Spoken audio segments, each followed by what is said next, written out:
Hi, wrestling fans, and welcome to another edition. I'm John Arezzi.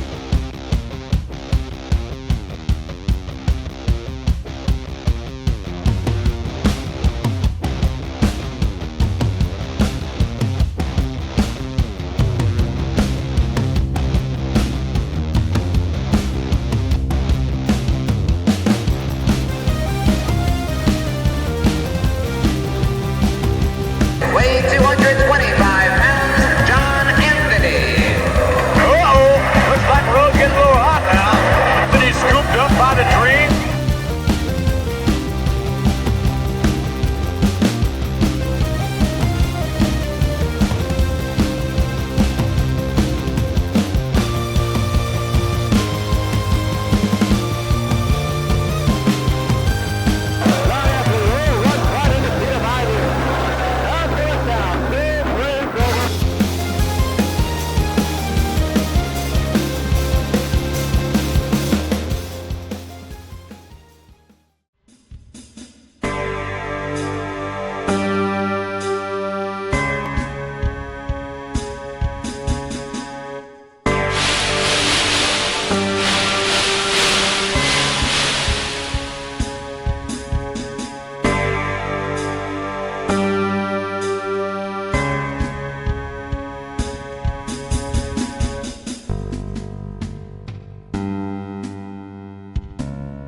How you doing, everybody? John Arezzi here. On August 9th, 2024.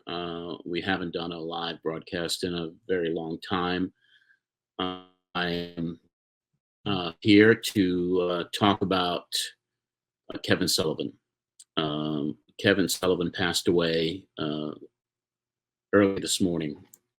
I had gotten a text, I think it was about 4:30 this morning, from Andrew Anderson, who is one of Kevin's dear friends, who informed me I'll get the text out here, passed away at 5:25 a.m. Got the message at 5:26. I had been talking to Andrew the last couple of days about bringing him on to do a tribute to Kevin. I had gotten the word 2 days ago that Kevin was taken off life support, and that his passing was imminent. And at that time, I decided that I needed to do a tribute to my friend of 50 years. And here we are. So I've invited Don Laible to join us. Donnie will be joining us. Donnie's known Kevin for just as long. We have clips of Kevin, of some of our past shows that we did with him. Kevin is somebody that befriended me, really the first one of the boys who befriended me in 1975. I was a young teenage reporter. I had met Kevin, who was doing work in the WWF. I was going to college in Boston. Kevin was from New England, and met him at Madison Square Garden. We struck up a conversation, a relationship. And for 50 years, he was my friend. We did a lot together. Kevin did a lot of my shows. He went overseas to Southeast Asia with me. And I worked very closely with Kevin and Nancy, his wife, woman.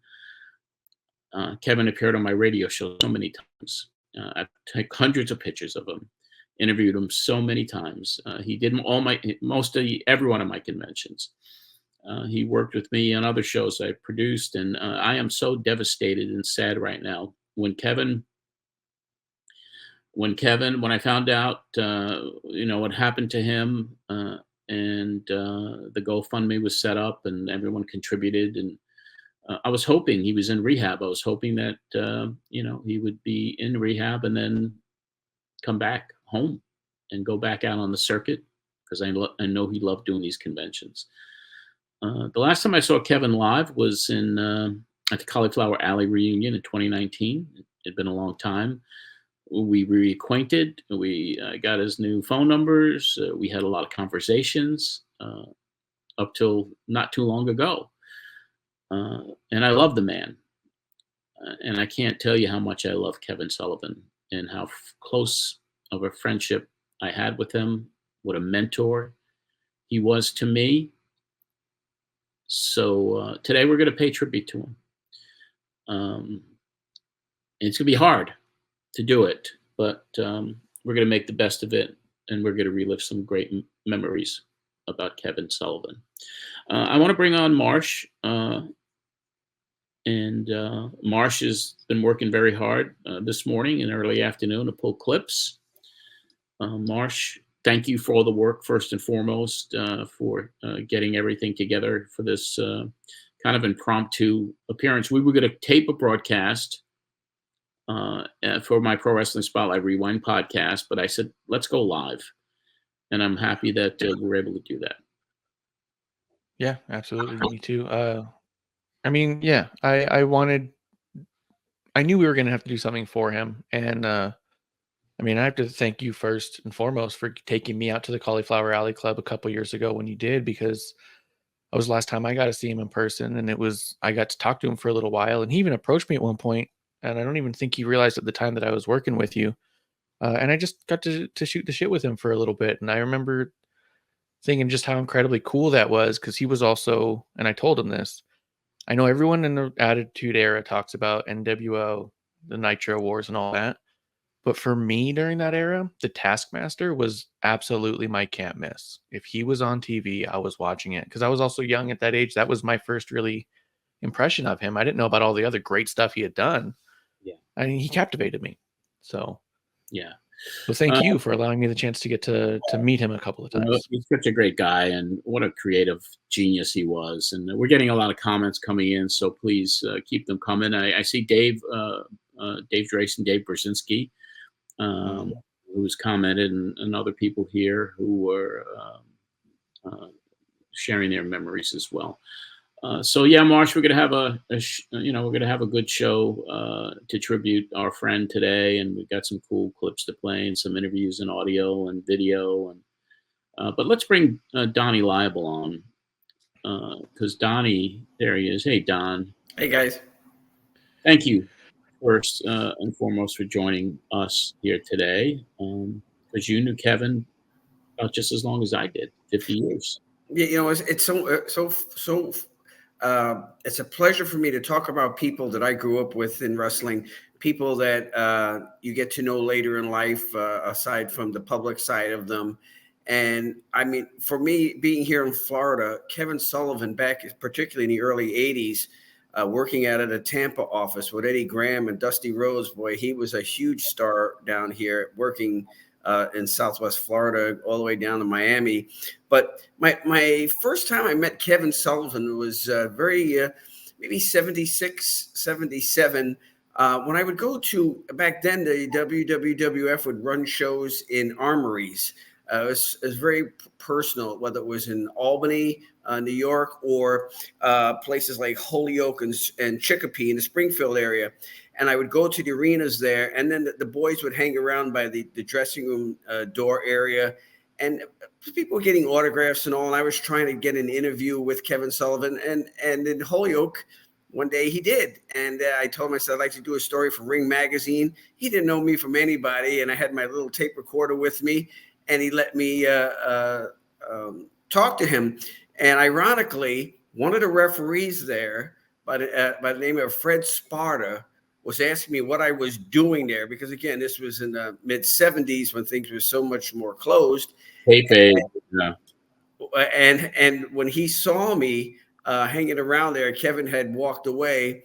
I had made the mistake by saying to him, "Hey, I'm no kayfabe," and that threw him in a tizzy. He wanted to know why I said that, and I got scared. And for the rest of the show, I was behind the bleachers, because I was waiting to go back with somebody, and I was afraid that the wrestling group was coming to get me because I said I'm no kayfabe, but at least I got my interview with Kevin that day. And how old were you, Don, at that time? I was 16 or 17. Hey, I'm no kayfabe at 16. And that was pretty big back then, I mean, after you mentioned Dave Drace and Brzezinski there, I mean, when we all met back in 75 or so at the convention in Boston, that changed me forever. But then I remember, we see people as they age. I mean, we remember Kevin when he was a very young man. And over the years, you progress as we all do. We change in appearance and all. And I always, my lasting view of Kevin will be the pictures that you took of him where he used to wear the red, white, and blue trunks. Yes. And he looked like just a regular farm boy, kind of tough guy. And my two lasting memories, one when you had the Sheik at one of your conventions and Kevin was talking with him, and the Sheik was not even talking to anybody else, but that was something to be around the two of them. But clearly, when you had your show in Dallas, and I've talked to you so many times about this, how great this was. You had Sherry Martel, Kevin, and Woman there, Jake Roberts, Diamond Dallas Page, and right before the show, whatever, they wanted to cancel the show, the local promoters, from ticket sales or whatever not being what they wanted. And you and Kevin went to speak with these people and took a no to the show went on. And afterwards that night, you and I and Kevin and Nancy were walking the streets in Dallas. We found a Miami sub shop. We sat in there but the whole idea was, wow, here we are years, maybe 20 years after I met Kevin for the first time. Now we're sitting in the restaurant, just the four of us talking. Those are memories that they just stay with you. You're so glad to have. Yeah. Kevin was so instrumental with that show in Dallas and just so many other things, other memories with Kevin. Did we, after a Boston show, did we go out with him? That was not him. That was Missy Hyatt and Eddie. Missy, Eddie, and Paulie. Okay. Yeah, we all piled in the cab. Quality time with Kevin. And Kevin, you were talking about the Sheik and my convention in 93, my last convention, and I wanted to do something special. So I threw out the idea to Kevin. I was like, what do you think about the Sheik? Do you think you'd do one of these autograph things? And, I don't know, John, the Boston accent. I'll call him up. And then Kevin called me back. He said, he'll do it. And Kevin facilitated the booking. Kevin also facilitated the booking for me and Ric Flair in 91. He got Flair, he vouched for me, and Rick knew me from, he threw me out of the dressing room in Philadelphia because he, I was back there trying to get some interviews. But Kevin facilitated that. Kevin did a lot for me. Kevin was somebody that was a confidant, a mentor, and just a dear friend. I mean, we talked baseball just as much as we talked wrestling when we were together. I'm glad you mentioned that, because same with me. Some shows I would go to the Boston area that Tony Rumble would promote, and Kevin was on most of the shows. And I could remember getting to the shows early, getting in the dressing room, and just talking baseball with Kevin.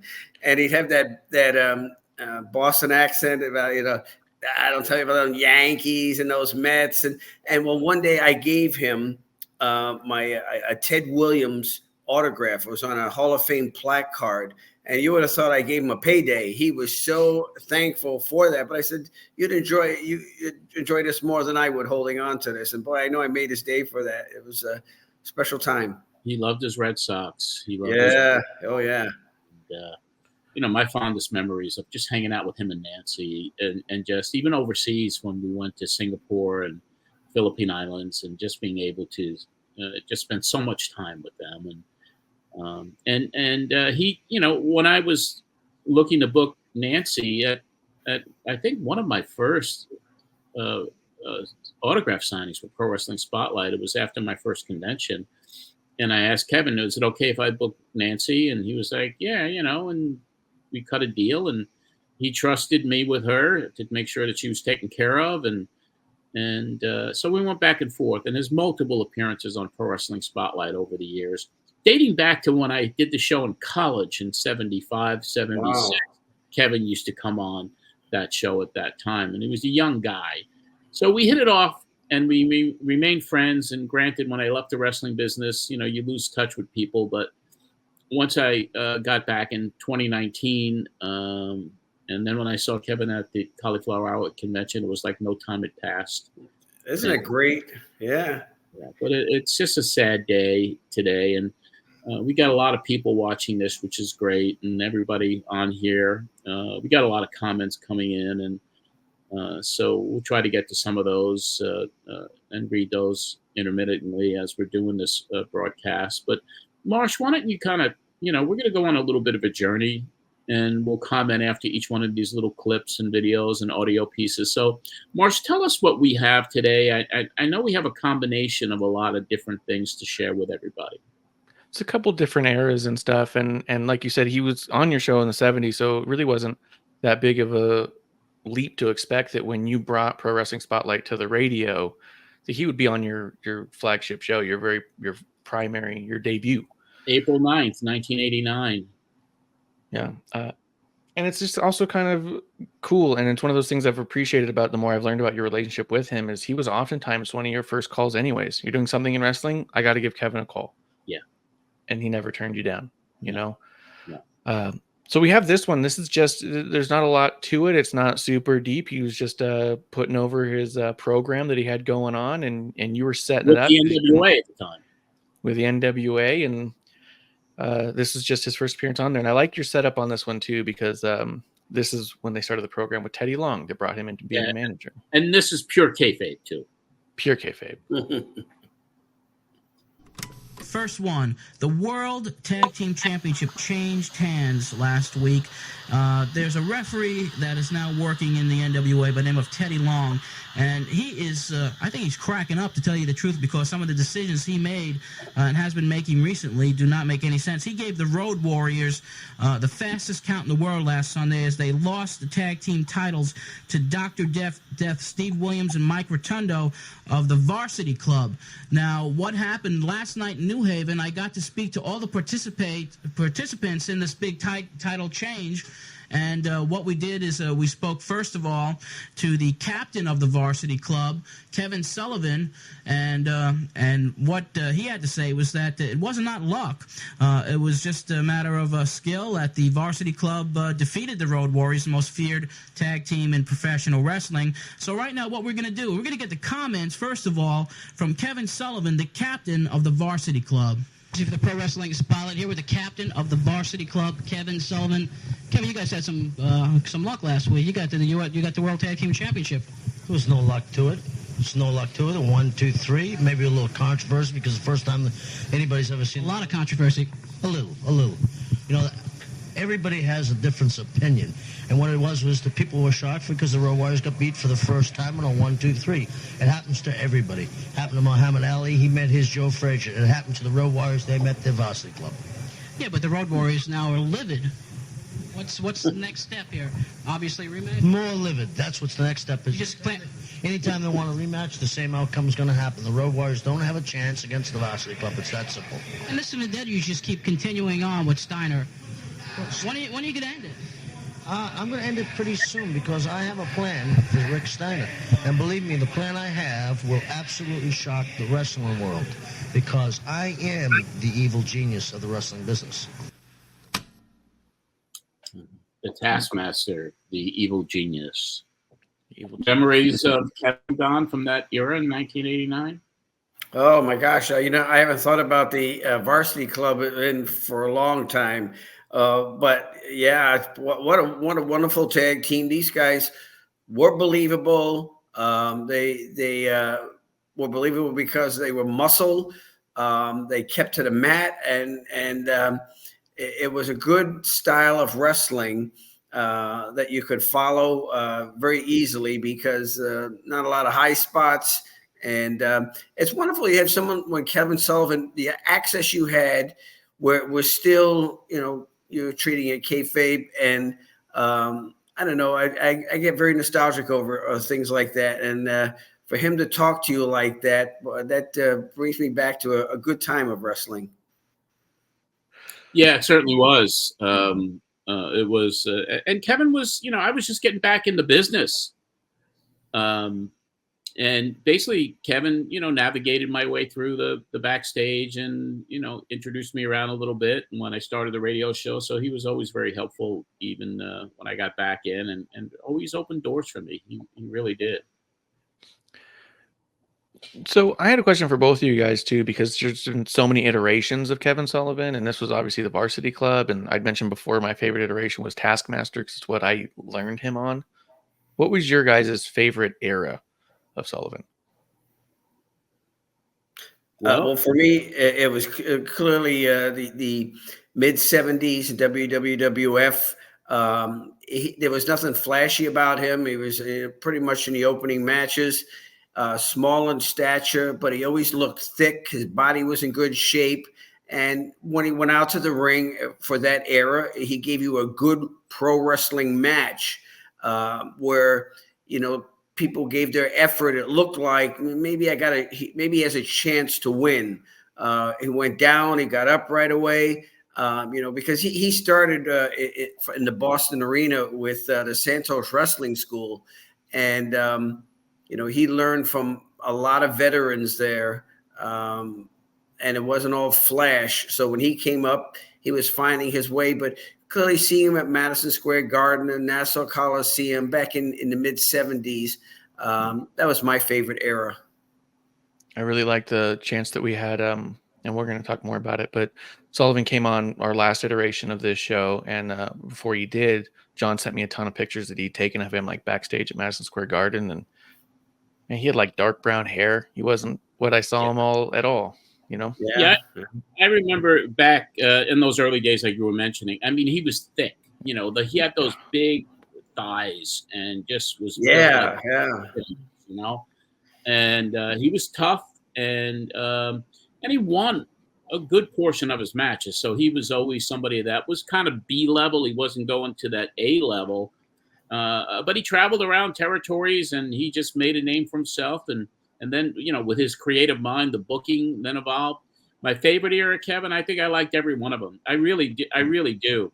I didn't see a lot of the stuff he did down in Florida with Fallen Angel and that whole faction that he put Mark down. Lewin and King Curtis, all of those guys. Yeah. So I didn't see a lot of that. I was kind of out of the business at that time, but I loved the Varsity Club. I even loved when he was working with Mick Foley. It's Cactus Jack as kind of the mentor, and he's slapping Cactus around, and and they developed such a strong friendship as well. So everything Kevin did was amazing. And one memory I have, and I was so happy for him, that Shea Stadium show, the very first one that they did. Kevin actually had a match against Jose Gonzalez. I think it was the opening match. I was able to put photos of him there, but all of those eras were great, and just once again being able to work with him, being able to kind of book matches with him on the tours that we did, and what a leader he was, and always thinking, always coming up with an angle or an idea. And then his days with, the ECW, when he was at ECW as well. And then Nancy became so prominent there with Sandman. And it was like every era was a great era with Kevin. And Kevin always, and when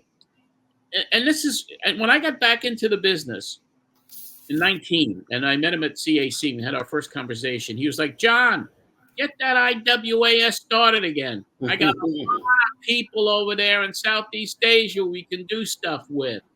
And he was serious about it. And I was like, Kevin, I'm out of the promoting business, man. He goes, well, Ray, we'll clean up, brother. We'll clean up, brother. So, it's like every memory I have of Kevin, there's not a bad one. And even I got a really funny one, and it may be a little off the wall, but I'm going to share it. When I was doing the Southeast Asia stuff, and Kevin stayed by my house on Long Island for a couple of days because we were either planning some booking for IWAS or whatever we were doing. And my mom was like, my mom's snooky. You remember my mother. You know how she was. She was a little paranoid about everyone. And, when she first met Mick Foley, Cactus Jack, she was like, I was so afraid of him. And he was the gentlest guy to her. Kevin stayed over. And I guess in the middle of the night, I guess Kevin woke up and went to use the bathroom. And my mom used to be she'd be up almost all hours of the night smoking a cigarette, and then he came out of the guest bedroom, and he walked in, and he scared the shit out of her. But it was just so funny. He started laughing, and she started laughing. But those are just some of the memories, man. So, John, I was just thinking of where Kevin excelled in the States too. Was in the promotion based out of Knoxville, the Continental Wrestling. I remember him there with Ronnie Garvin and Boris Malenkov and Ron Fuller. When were we at that convention? We at that convention when they had that chain match and Kevin was on the card. Yes, I took a bunch of pictures, and I think I sent Marsh a couple of those. 1978, and we were at Chilhowie Park in Tennessee, Chilhowie Park. Yeah, and he was on that show, and it was a Sunday, and it was a chain match. Yeah, I mean, he reinvented himself everywhere. Everywhere, yeah, he did, because he was kind of clean cut there, even and his different eras, and even the way he used to, like you said, reinvent himself, different look, different gimmick, but always so freaking creative. Always so creative. Marsh, what do we got next? I got a question for you, and we got a couple things about it, because I've got a few things from the IWAS tour because I just was so fascinated by it. Yeah. And there's actually a question in there that kind of ties into it too in our chat by Dennis Langhank. He says that it's ironic that he was often billed from Singapore and then went there wrestling with you guys. What was he billed from when you were there? And we did a watch along in episode 84 when Kevin came on of his match out there with Sunny Beach. And he was billed from Singapore, and I remember I laughed because I was like, hometown hero. Yes. Do you remember the origin of why he billed himself from Singapore so much? Because we also know, just real quick, that wasn't his first time there. I had asked him that flat out, and he said he'd gone a bunch of times. But go ahead. He had a love for Southeast Asia, and he went there several times. Maybe it was because even guys like Mark Lewin and Curtis IUK or King Curtis, he had he went on a lot of tours there, and I think he visited there too. He just loved the area. He just loved that part of the world. It was always interesting that someone billed from Singapore had such a Boston accent. Yeah, he went to New Zealand and Australia often, and that's why he was billed from. I guess he was almost like an Abdullah the Butcher at times as well. When I say that, I mean with brawling and blood and whatnot. I think Kevin knew that, he had some limitations, particularly his size in a business that was always looking for monsters. Yeah. So he always had to, reinvent themselves, like when he had Woman and a couple of other girls down here in Florida.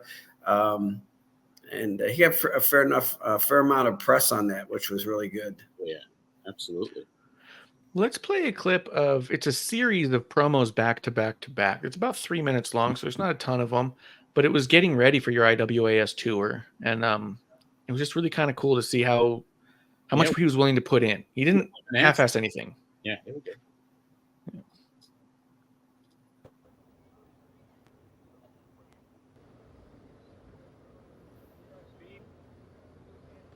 I'm Kevin Sullivan. I'm with the hottest wrestling group of all times, International Wrestling All-Stars, and I'm coming to your hometown. You better be there, because if you're not, I'm going to walk down your house, kick down your door, snatch you off the couch, and bring you down there anyway.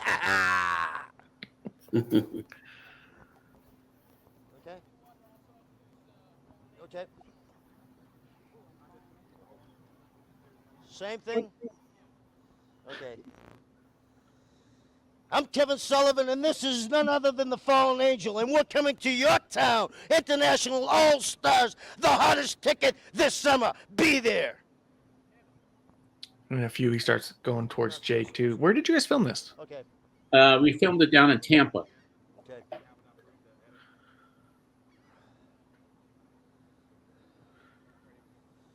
I'm Kevin Sullivan, and this is the Fallen Angel, and the hottest ticket this summer is International Wrestling All-Stars. Be there, it's coming to your town.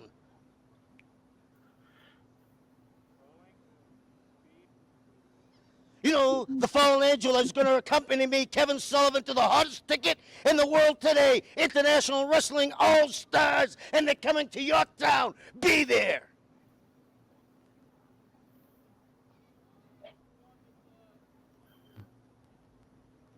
The two baddest apples in the whole world are Terry Funk and Kevin Sullivan. Well, I'm Kevin Sullivan, and this is the Fallen Angel. You see, Terry Funk, if I lose to you, I'll even give it to you. I ain't gonna lose ever to you, Terry Funk.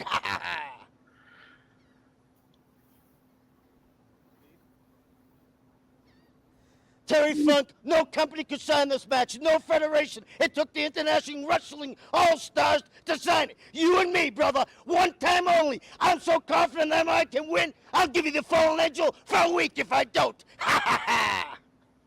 It's insane. Insane. You see, the International All-Stars... Stop me again. The International Wrestling All-Stars think they're going to throw a guy named Johnny Rotten? You think a little punk like Johnny Rotten's going to stop me? Me, the man that is so vicious, his whole family moved and never sent him a postcard? Johnny Rotten, I eat guys like you for breakfast.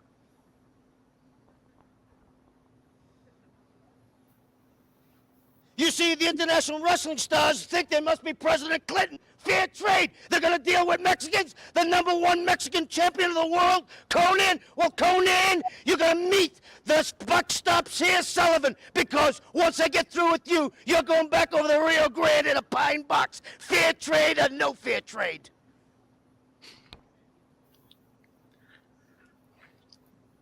Conan, the Fallen Angel has told me, accept the challenge for the IWA Junior Heavyweight title. You see, Conan, we have a plan for you. You see, they're going to have fair trade in Mexico, and the fair trade is I'm going to take your belt and send you back there with 2 pesos.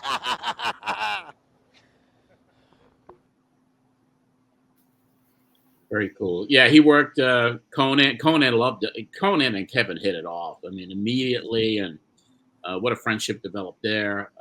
And we had Kevin in a wide variety of different matches. You know, we were in Singapore and in the Philippines. And in the Philippines, we did 7 days in a row in the same venue.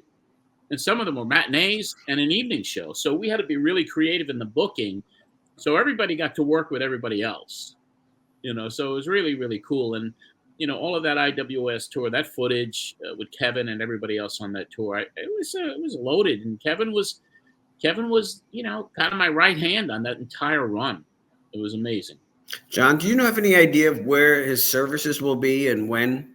I do not. I reached out to Andrew because Andrew, we wanted him to come on the show today. And after Kevin, you know, we were going to put him on the tribute show that we were taping for release. But when Kevin got the text that Kevin passed, I haven't heard from Andrew. I texted him once, tried to call him, but Andrew would certainly know. I think George Napolitano will probably know. I'm sure it'll be public, but it probably will be. I don't know if it'd be down in Florida because I know he lived in Washington as well, but he lived in Florida for so many years, and I believe that's where his family is. So we'll, you know, if we have that news, we'll let everybody know. But at this point, Don, I don't know. Yeah, he was living just in a little island off Seattle. I remember he was talking about that when he was on. Yeah, when I had one of the calls with him, he was talking about it, and he was like, John, I'm surrounded. I got a lot of military people right there. I'm safe. I'm protected. So I was like, you know, sometimes I couldn't decipher what he was saying, you know, because Kevin, like, you know, some of us would like to partake a little bit in the, you know, in the wacky tobacco, you know, but yeah, that was some crazy couple of calls I had with him, but I still can't believe it. I just can't fucking believe it. I can't. When I got my tickets to go to CAC this year, I immediately started looking up all the Kevin Sullivan stuff I had lying around because I was like excited to see him again. I was like, can't wait to see him, especially because now I've talked to him a couple times. We did the show with you, and so I was like, I might get a chance to talk to him a bit more and maybe But Yeah. yeah, it's a hit. Now, from what I understand, I mean, I don't know all the details. About what happened. I think it was at a convention. They said he had do you know anything deeper as far as how this happened? And because I know it happened at a wrestling convention. He fell or something happened. He hurt his leg and he developed an infection. And Yeah, I just remember that it was that he had collapsed, and I didn't think much of it. Yeah. Yeah, and then with so many people supporting the GoFundMe and for his rehab and the medical bills, and then it was just kind of like I was on the phone with Mitch Steinfeld, the other day, and he was like, Kevin was taken off life support, and I was like, what do you mean? I thought he was on the road to recovery, and Mitch was a young promoter out of New York, and he goes, yeah, George called me, Napolitano, and said, would you come? Kevin is off life support. And he's going to pass. And would you come with me to the service? So I haven't talked to George. It's just a shock, man. It really is. No. Before we go into the next clip, I have something that's kind of, you look back at it now and, it's sad and everything, but there was a rumor back in 1992, Don, and I don't know if you remember this or not, that there was a rumor that Kevin had been murdered. It was in February. I hear that. It was in February 1992. And at that time, I had Pro Wrestling Spotlight newsletter that I was doing. And this is the March 9th, 1992 edition of it.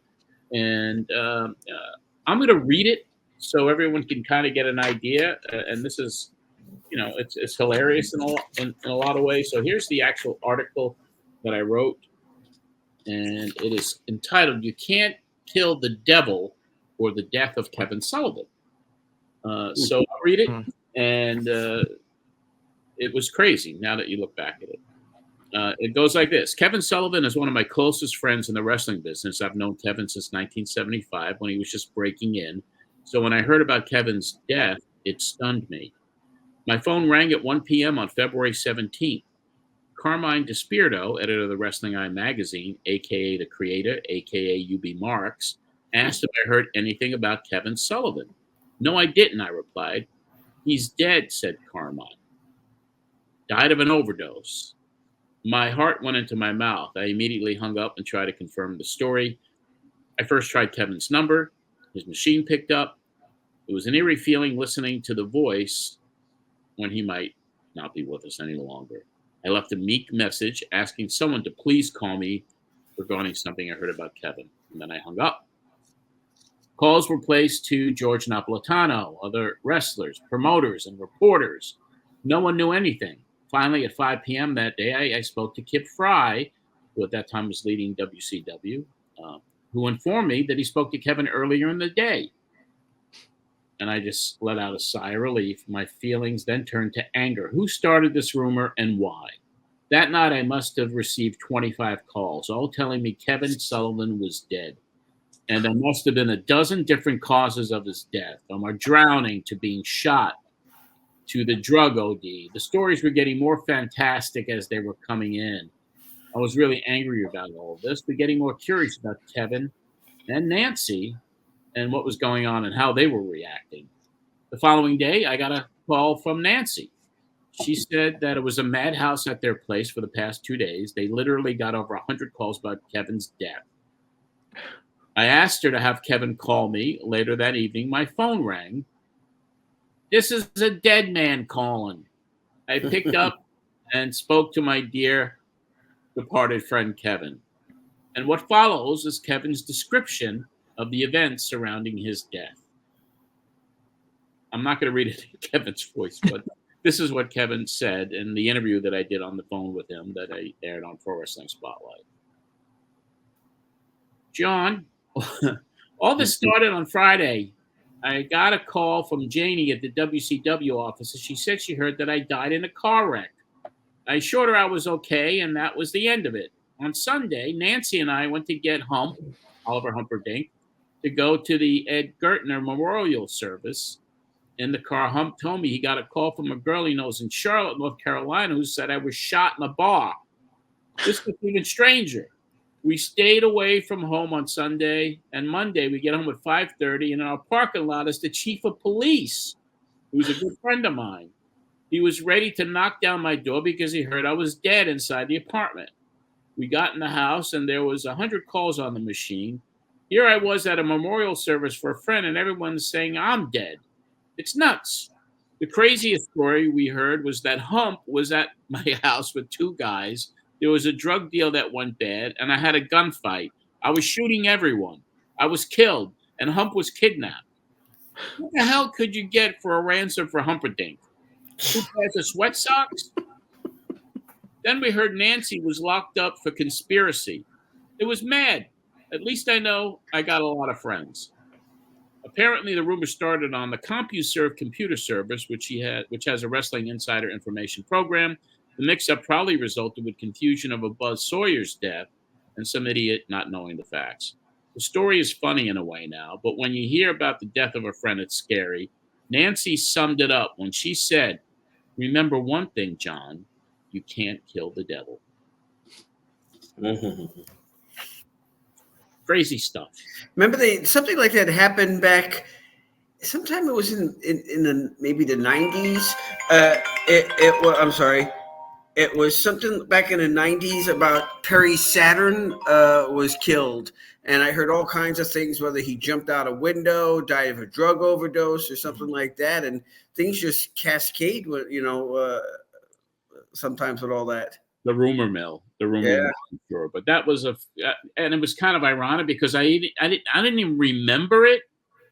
And then this morning, after the news had broke that Kevin had passed, I went on Slam Wrestling, Greg Oliver's great website, slamwrestling.net, and the headline story was Kevin passing, and there were some pictures that I took of Kevin on there, and Kevin wrote about this and transcribed it directly from the newsletter and put it in Kevin's in the article about Kevin passing. So when I read that, I was like, I don't even remember that. And then I was like searching for a tape. I couldn't find it. So I pulled out my old newsletter and there was the story. And I decided to read it here today, just, to kind of bring light to something that crazy rumor mill years ago. Just so goofy. It is. Just steamrolled and became. And it's so funny too. I'm calling from beyond. Yeah. And all the different reasons that were in that, there were so many different rumors, some being shot to all the other, it was like overdoses. I mean, just crazy. And that was when there was no internet, really. That was just gossip. But I have to tell you, Marsh, it was always exciting when I was around John's house and the voicemails, and particularly around convention time, anybody in the business had a message on John's voicemail. It was exciting to listen. You have 50 messages, and then there's Moolah, and I love you, and there's Billy Graham. There's Johnny Valiant. It was like, come on, I gotta who's who, and I gotta get booked. so many. Everyone was reaching out at that time, and it was some crazy stuff. But Marsh, what do we got next? Let's play, because we've been talking about the IWS and him coming on. I have a little clip from when he was on, and I kind of asked him straight out just to kind of show that, like, how available he was, about if he had any hesitancy to go on a tour with you being a new promoter and all. We bring Kevin on. Let's do it. Hey, guys. Hey, Kevin. Great to see you guys. Great to see you. I have to say, first and foremost, that I have been pleasantly surprised that Kevin Sullivan is now on social media. Yeah.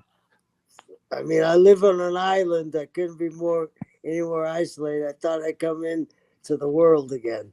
What memories stand out before we get to some of the clips of some of that time period when we went over there, Kevin? It was just, they say the grandeur of Asia. I mean, the food, the sights. You really acclimated well to it, John. I mean, he had everybody hanging on his arm. I mean, we went to Cebu, right? Yes, the island. They put us Yeah. on an island, remember? Yeah, Cebu City. Yeah, very famous island in the Philippines. We had those huts right on the water. It was wonderful. I mean, It was. the Grand Invasion was terrific. Yeah, I have a lot of footage of that, of the entire island.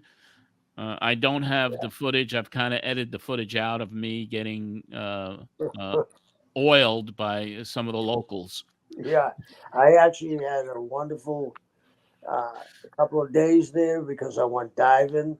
It was Yes. really nice. Yeah. Yeah, everyone Was kind of. there- It's always good, Marsh.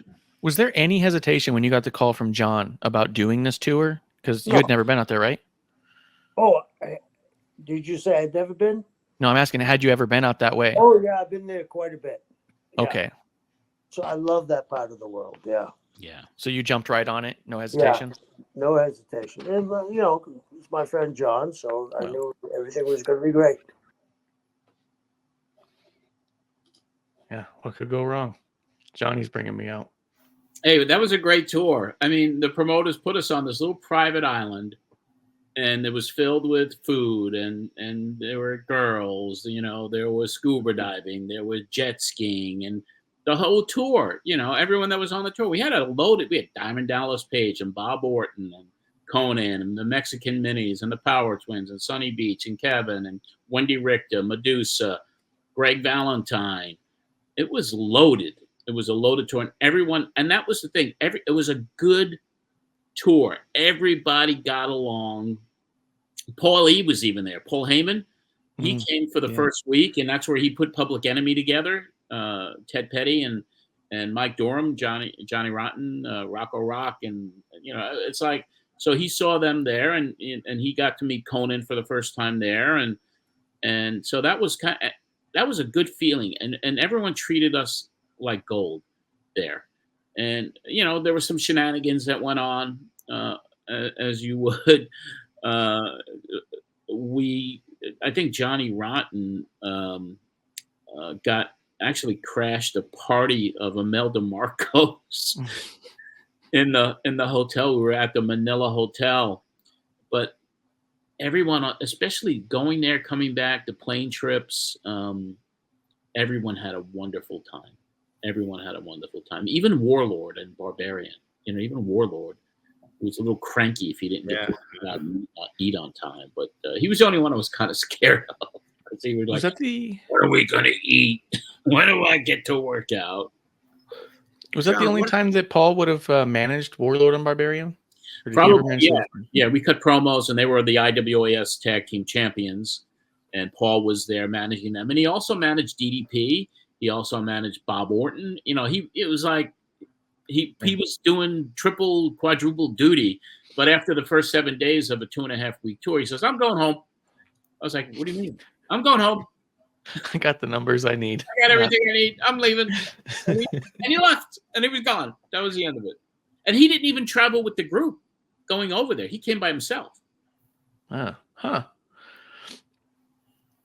quick question about Kevin while you're out there, because you were mentioning, some of the difficulties with some of the talent, and I mean, some of them we got in the archives. There's plenty of stories of that being held up for some money in a few of these. Did Kevin ask for anything extra while he was out there? Like a bigger payday to help with the booking and stuff, or maybe did he ask for anything special or anything extra? Or? I negotiated a pretty good rate for Kevin and for Nancy, and he came along. That tour was it was a $250,000 tour. I mean, that's what we were paid to go over there. It was $250,000, and that was in 1993. So that's pretty good money. Yeah.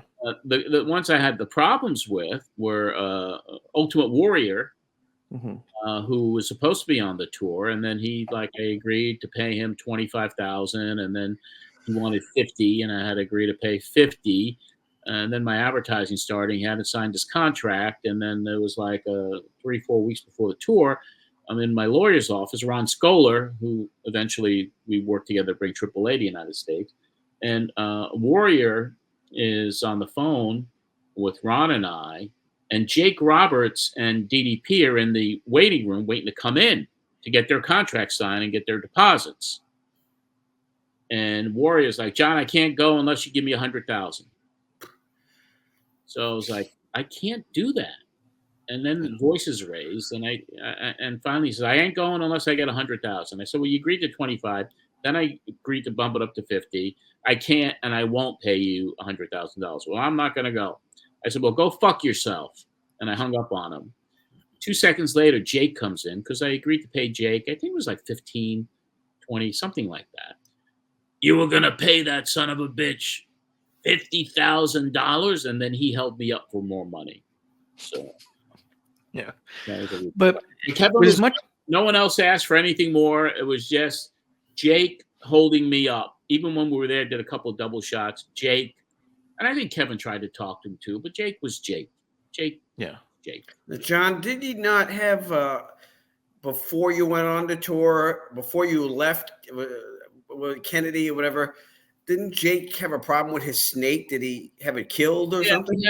We had an issue with Jake, a couple issues at JFK Airport. We had our own private representative from Singapore Airlines with us, and Jake had this white albino snake, and he didn't check it like you're supposed to check animals or whatever. He kept it in his bag, but when we were in the waiting area where they had a separate area for all the boys and all of us, before we would get on the plane and go through customs, Jake took the snake out of the bag and started chasing around our Singapore Airlines rep. Of course, she reported it, and then the snake was confiscated. They didn't like that? That's weird. No, so we had to go find Jake a snake when we went overseas, and that was not an easy thing to do. But he was the only one. He disappeared to go to Jamaica, because JFK Airport is right by Jamaica, and Jamaica's a really tough area. He left, and he disappeared for like an hour or so he can go buy some crack. And then we're on the plane in business class, and he takes this little bag of crack, and he's dipping a cigarette in it, and he's lighting it up because you could smoke on the plane. And he smoked, and I was like, "What are you doing?" He goes, "It's crack, brother. You want some?" I was like, "No." And then the flight attendant from Singapore Air was passing through, and she looked at him. He had this little thing, and what is that? It's candy. Do you want some? The endless Jake stories. But anyway, this is about Kevin and not about Jake. Even though Jake is good today and he's back with his wife and all that, so God bless him. It's just one of those interesting things too, because we always know. I mean, especially with your friendship with Kevin, that he always did so much for you, and so I just thought it was notable that going on that trip and you asking him for help, and even that Dallas thing, he never was like, I'll do it if, or I'll do it but. It was never that. It was, I'll do it because it's John. Yeah, and he would offer the advice. Like when we thought that show in Dallas, Don, was going to be, that was the end of it. Kevin took control. Yeah, he sat with Dee, I think her name was, Oder. We went into the stands. We didn't even go in the office. We were sitting in the venue, and he just explained to her the bad press, the fact that the guys won't be able to get paid.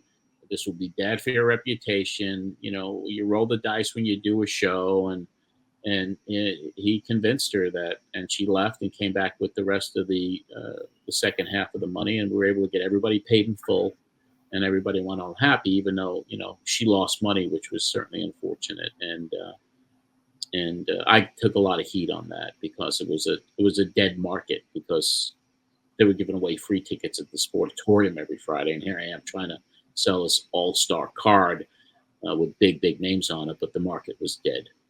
Yeah. Do you have a clip of the airplane ride or something with Kevin? Yeah. From coming home? I got Kevin. One of the cool things that he had mentioned when he was on was just how close he was to the Tanaka family.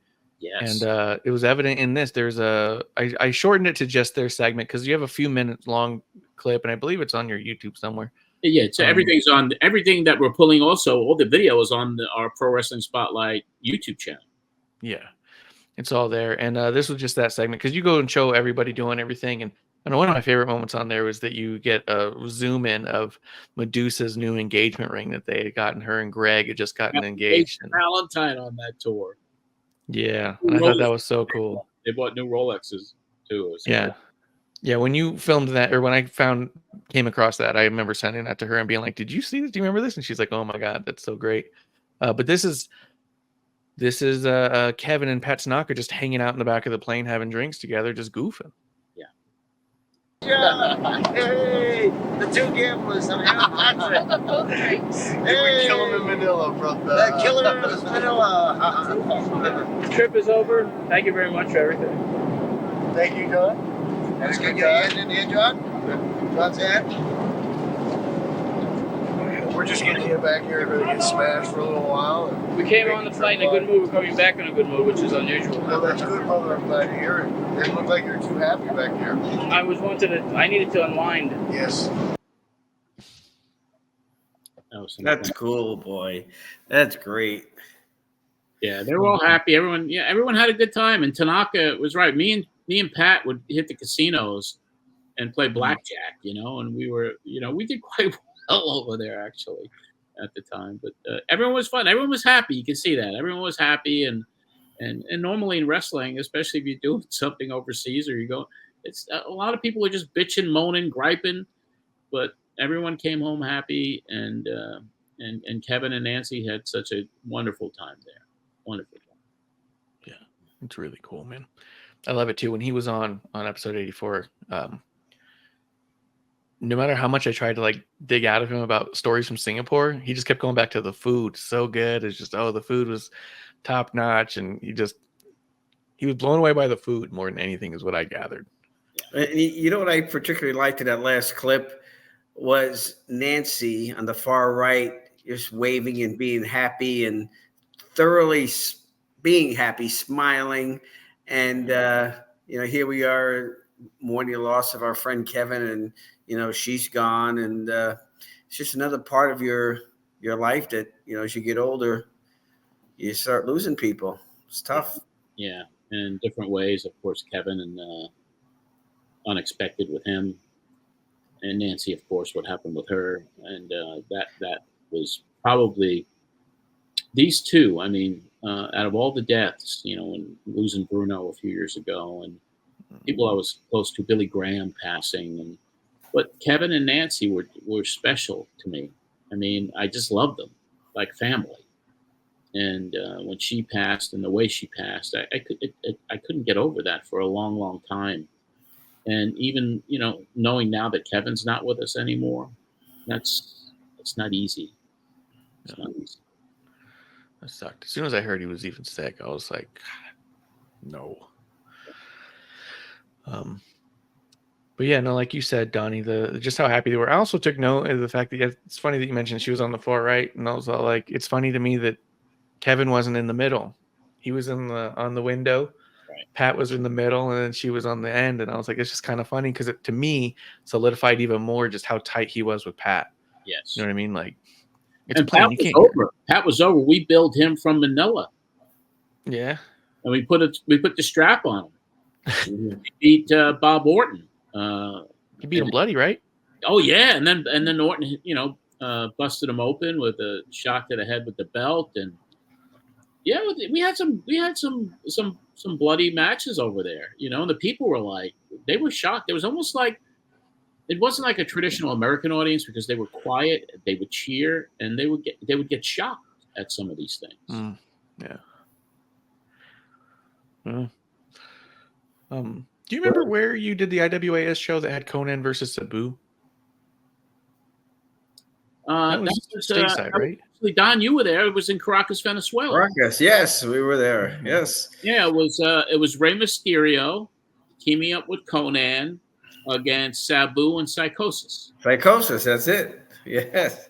And Don, you did double duty. You were not only a referee, but you also came out. I believe Nikolai Volkov is the Bug, the manager. Known locally as La Cucaracha.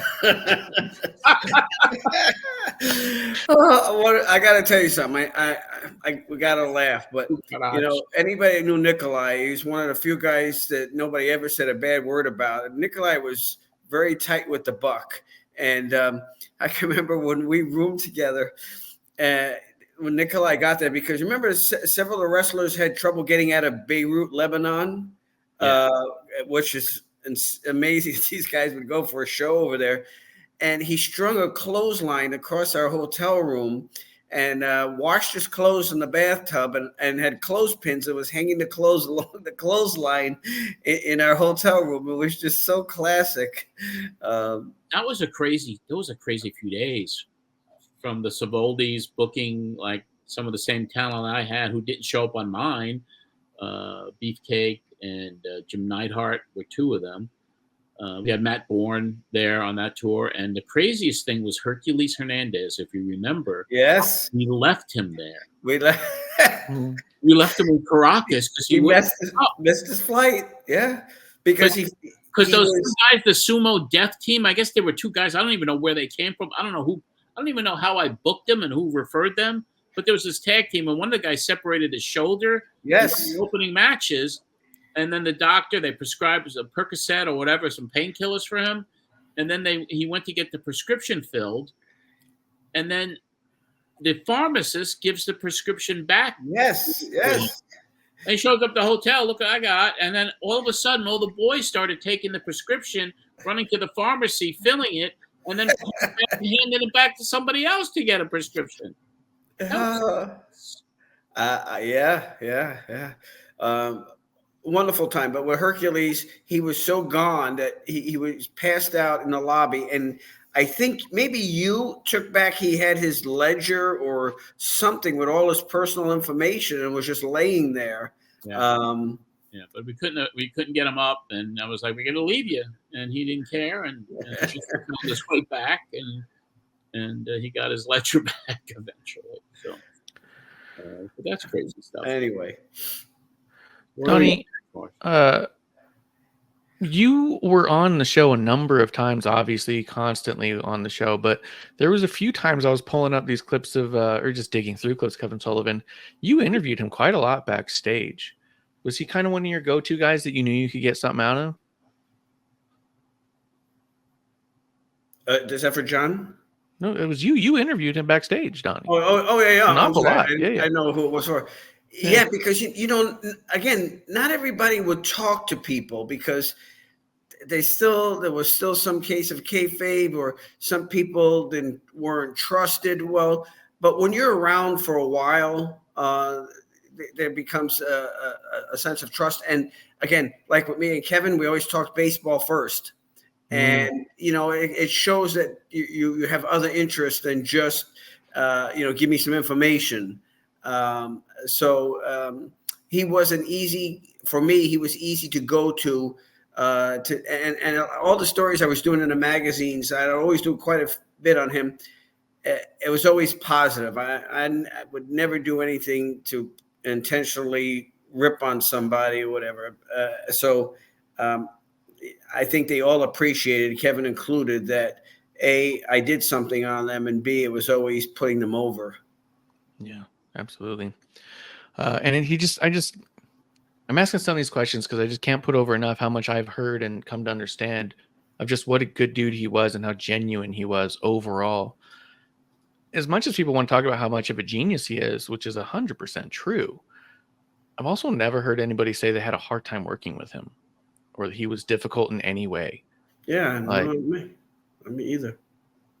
You know, which is amazing because, like you said, even that he wasn't superstar Billy Graham size in eras where a lot of them were. You know what I mean? Like, but he still maintained a toughness and a fierceness about him where he fit right in, and a brilliance about him where no one questioned if he thought we should do something in this match. You know, well, if Kevin says it, then boom. He knew how to be relevant. He always made sure that he kept himself relevant. Yeah. I want to play this one last audio clip. Again, when you had something going on, he was one of your first calls, and you mentioned about the IWS show too, that he was one of your first calls because you just knew, well, I'll get Kevin, and that's a good start, right? This was your 100th show, and you wanted to have a big powwow about it. You wanted to have as many cool people on as you could, and of course, you call Kevin Sullivan and Nancy. And now we're going to be joined direct from, I guess, his lair down in the southern part of the country on the beach. Kevin Sullivan, and Kevin is, of course, one of the mainstays of World Championship Wrestling. Kevin, are you with us? Yes, I am, John. And first of all, congratulations on your 100th show. I listened to it myself as much as possible. You had a great show today. Well, I appreciate it very much. And, of course, what I'm trying to do today is bring on the guests, which we pretty much cover hard news stories here each and every week, but the guests that my favorite guest over the last couple of years, and, of course, you're one of them. Kevin, I've known you for a very, very long time. Matter of fact, when I was shooting photographs down at the Boston Garden in the mid-'70s, we first acquainted ourselves and watched your career, and it's been an illustrious one, to say the least. And now you're back in the forefront of WCW. You have a new protege, I guess. You're getting some managing and also back in wrestling? Yes, I am, John. As you might have saw last night on the World Championship Wrestling on TBS, the one-man gang has awoken again. The one-man gang is now walking the earth again with me, and the one-man gang will be somebody to reckon with in the WCW in the next coming months. Well, there's a lot of things heating up in WCW, and just getting you back there. You've always been plotting against some of the fan favorites in WCW, and now with One Man Gang. Now, is this a situation where you're managing him specifically, or is it other parties involved? Right now, Teddy Long is handling both of us. Teddy Long came to me with a problem, John, and the problem was Ron Simmons. But if you have a solution like the One Man Gang, that doesn't seem to be a problem. But I'd like to say something right now, John. I think that the people that listen to your show need to know the great work you're doing, and I'd like to support you, and I'd like to tell these people to come out and support your Spotlight show, John, because what you've done over the last few years and this 100th anniversary show, it certainly is a mild mark in wrestling radio.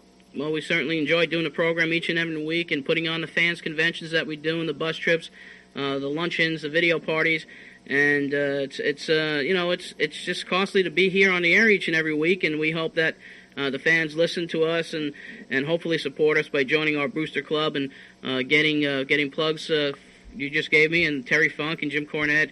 We really appreciate that, and we appreciate your support by participating in a program like this. We have big news up here in the Northeast, Kevin. As you know, the World Championship Wrestling crew will be coming up to the Meadowlands, and that'll take place on Thursday night, April the 4th.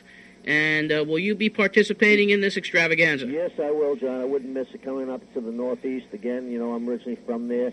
And coming to the Meadowlands is really a coup for the WCW. And, John, I'm going to tell you what. To me, the matches are the best matches they've ever put together. Just to think about Sting and Flair in a cage, never mind the Giant. Putting the Giant in there with a cage against Sting, with Sting, I think it will tip the balance of the scales for Flair once and for all. Yes, indeed. Of course, Nature Boy Ric Flair, a 7-time champion of the world.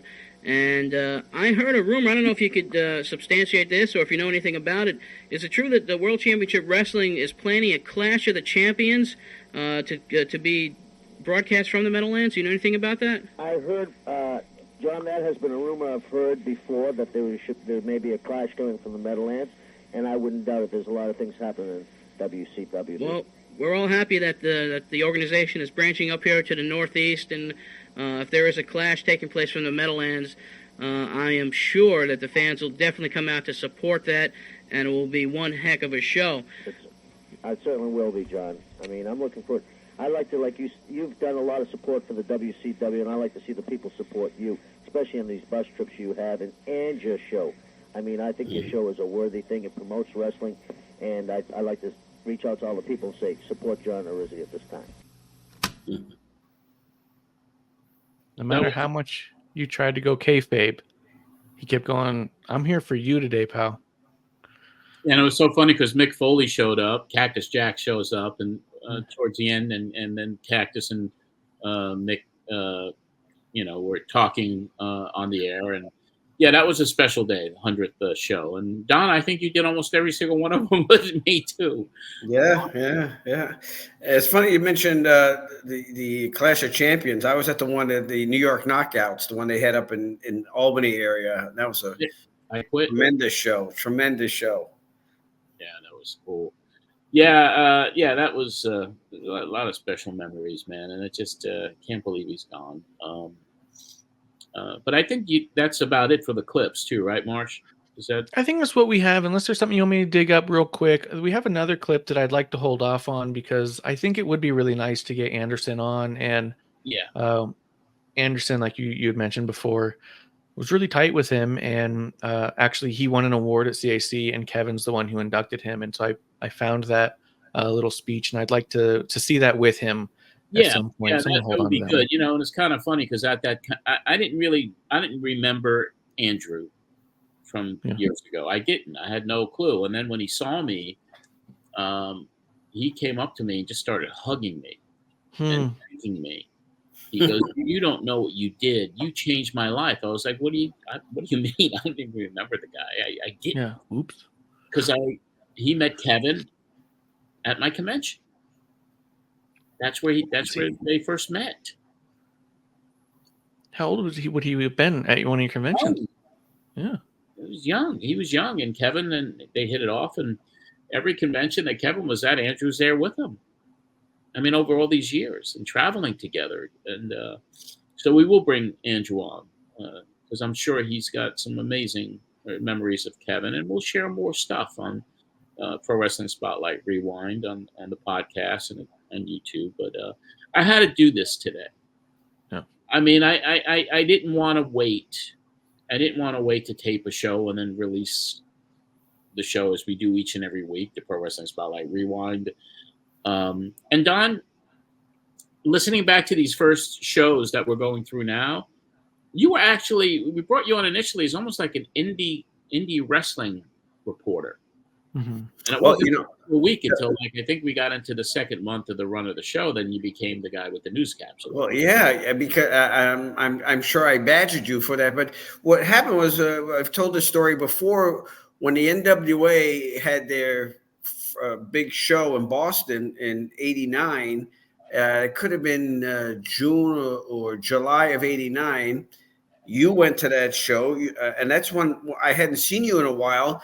And you were talking about your radio show, and I was going, "Boy, I'd like to get on there. Boy, I'd like to get on there." And you said, "Hey, you want to come on the show?" And you know, it was a great show. And then after the show, we piled into the cab with Paulie and Eddie and Missy, and went to Chinatown, and that started everything of me coming on the show. And like you said, just doing a capsule, and I stayed on for as long as you had the show, and then we had some really good times. But like with Kevin, where to me, when he passed, to me, it's just another part of the pro wrestling era that for me is romantic. It just represents just a wonderful time. Well, when I came on your show, we go back to, when going over your grandmother's house and going over your house and your grandmother and the cats and your neighbors the guy's giving his wife pile drivers. John Mazuka and his wife used to give her pile drivers on the wall. Pile drivers. It's crazy. And then of course so we had all that. So it just, then when you came back into the scene in Boston that day, it just like, this is great. And, it's been there ever since. But just for me, a romantic era of wrestling when it was territorial and you had Jack Witchy's Arena and all those kind of places. Or like I was telling you, I was going to the armories where it was very close up, so that's what I think of Kevin. He represents, I guess what some people, if you do a baseball analogy, it would be like people that grew up with the Dodgers and the Giants and the Yankees in New York. It was a special time. Well, for me, I remember those pictures you took of Kevin in the hallway at Madison Square Garden posing with, his red, white, and blue trunks on. That's how I always remember him, as a young, thick, tough-looking guy who gave you a good match. Yeah, and he was stiff.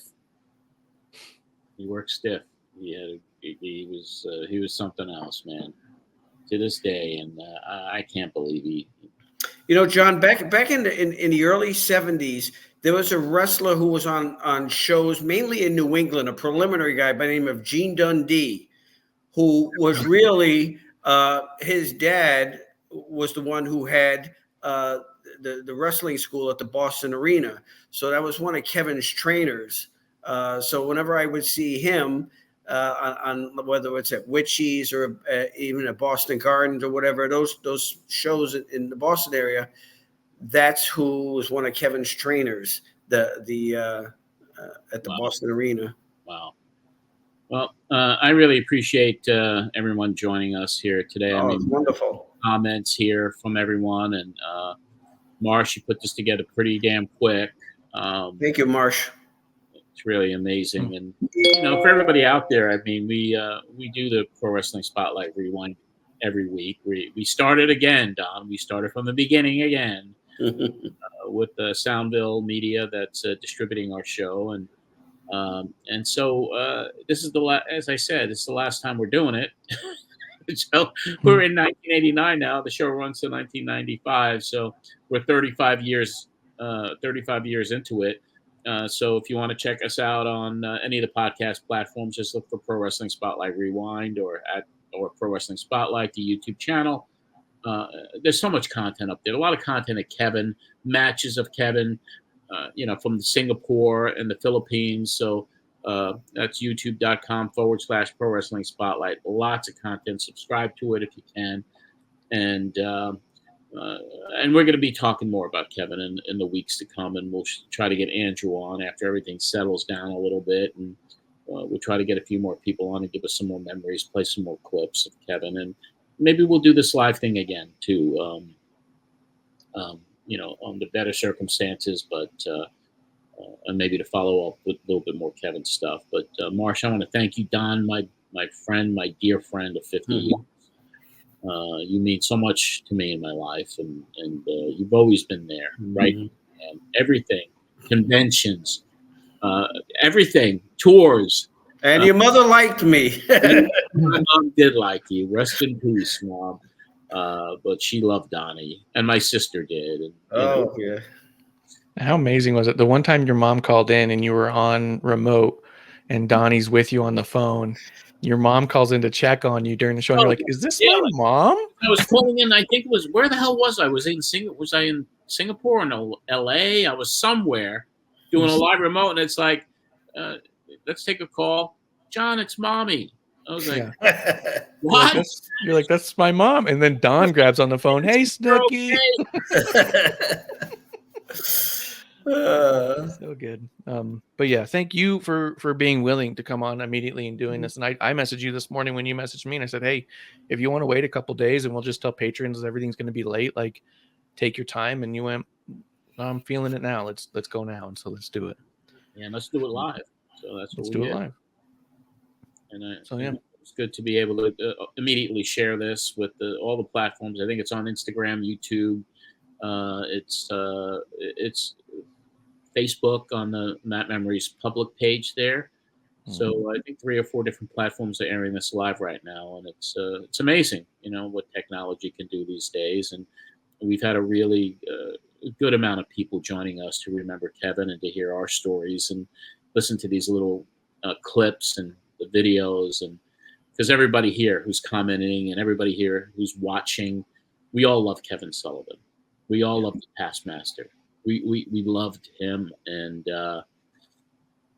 everything he stood for in the wrestling business. Authenticity, believability, suspension of disbelief was Kevin's. Yeah. And he was a fucking great guy. All right, we're going to wrap it up. I got a Zoom call in 7 minutes. I want to thank everybody once again for joining us today and to remember Kevin Sullivan. And we'll be speaking to you real soon. Until next time, when we talk more history with you, this is John Arezzi for Pro Wrestling Spotlight. Rewind. Rest in peace, my friend, Kevin Sullivan.